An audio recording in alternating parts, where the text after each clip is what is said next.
I woke up to an unsettling stillness, not the peaceful kind, but the kind that whispers you've been overlooked. Or worse, erased.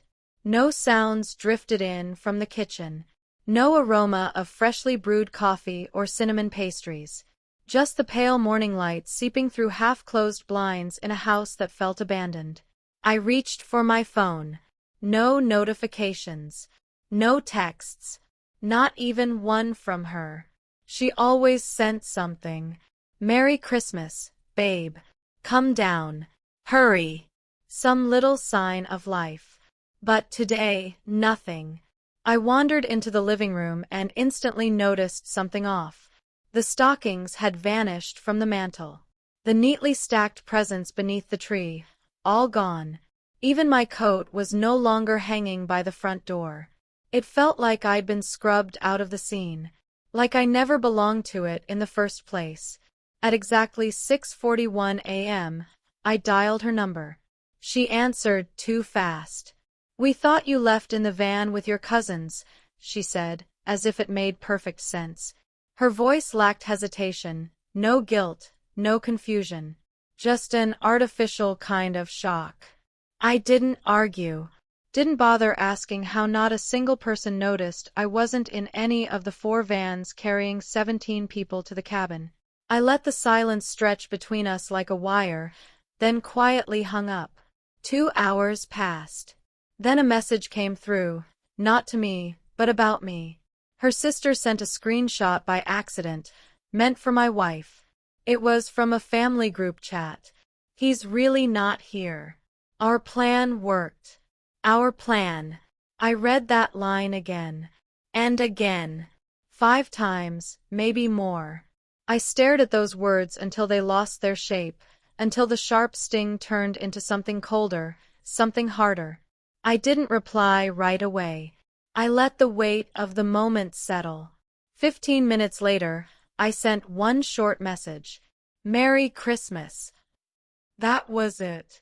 Then I opened the reservation app and canceled the $12,500 cabin booking, the one under my name, paid with my credit card, arranged with my generosity.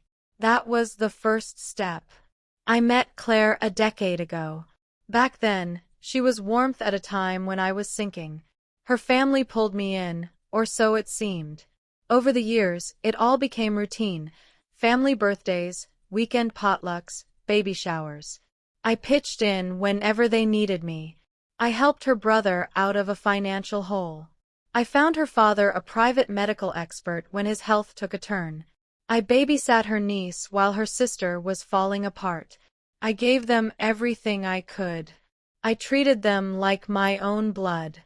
But I was never truly accepted. Looking back, the signs had always been there. The half-smiles during serious talks. The whispered conversations that ended the moment I walked into the room. The jokes I was never invited to be part of. I told myself it didn't matter. That love made those things small. Now I understand. It wasn't forgetfulness. It was erosion. Quiet. Consistent. Like being sliced open by 1,000 smiling betrayals. After that screenshot, I didn't rage. I didn't demand answers. I became precise. Strategic. I transferred our shared funds to a private account. I froze every joint asset. I quietly disabled her credit card. By 8 a.m., the texts started arriving in droves. By 8:30, I had over 100 missed calls.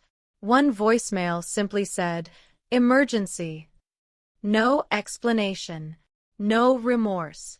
Just panic. They had driven 4 hours through a snowstorm to a cabin they couldn't even get into. 17 people, packed into 4 cars. No food waiting. No backup plan. No place to go. I made sure everything was in place. For weeks leading up to Christmas, I could feel something wasn't right. It started with a group message I somehow wasn't included in. Then there were her late-night notifications lighting up across the bed. The kind of laughter you try to hide, stifled, guilty. That's when I cloned her phone. Was it legal? Maybe not. But when you sense you're being circled like prey, instinct teaches you to become the hunter. I went through it all. Every message, every emoji, every thread. They had been organizing this for months, a family getaway, supposedly to reconnect. Just one catch. I wasn't part of that family. I was the outsider, the running joke. Claire's texts were the hardest to read. He won't even notice. He's too busy trying to be the provider. That line stayed with me. So, I mapped out my response. 2 days before Christmas, I filed for divorce. My lawyer sent her the paperwork via email, timed precisely for the moment their caravan crossed into another state. Attached were screenshots of every cruel word she typed. Every smirk captured in pixels. But that wasn't the end of it. The cabin rental had a strict no-refund policy, unless there was a health issue. So, I manufactured a medical document, complete with a phony diagnosis. The cancellation was processed without delay, and the full refund landed in my personal account. Merry Christmas, indeed. By midday, my phone was buzzing constantly. I silenced it, then switched it off entirely. After that, I drove across town to my sister's place.